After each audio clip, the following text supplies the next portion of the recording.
was 1970 and Saskatchewan native Corinne Jeffery was in her final year of nursing at the University of Manitoba. I took an English course and I aced that course and received a letter inviting me to join the English Honours Program. Well, my husband said, "What will you do with an English degree?" Well, Jeffery would combine her love of writing with her training as a nurse to become a nurse educator. However, her dream was always to write a story, and some 32 years later, that dream would come true.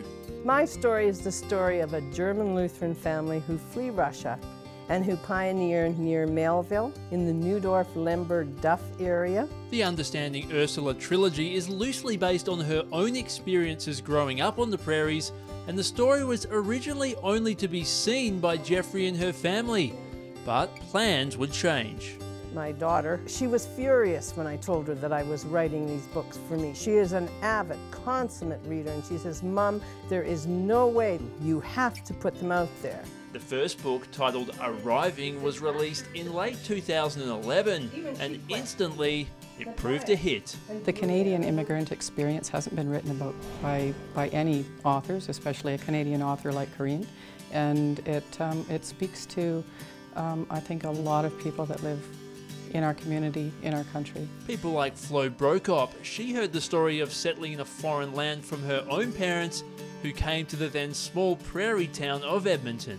They were city dwellers in Europe, and when they came to Edmonton, it wasn't nearly the European city that they were used to, but it was a grand adventure. It would seem to be a story shared by more Canadians than even the author could have imagined. I've had Chinese, Hungarian, Polish, Ukrainian. Everyone can relate to this family.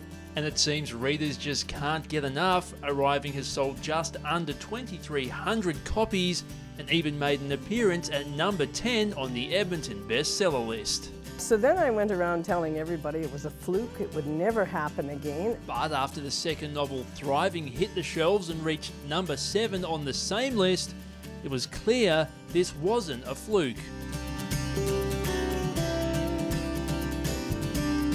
The story will soon come to a close with the release of the third book, titled Choosing, and if the first two are any indication, readers should be waiting to snap up the final chapter in this truly Canadian series. I wanted to immortalize the real, ordinary Canadian, and that's what my readers are telling me I am doing. For Go Kootenays in Kimberley, I'm James Farnan.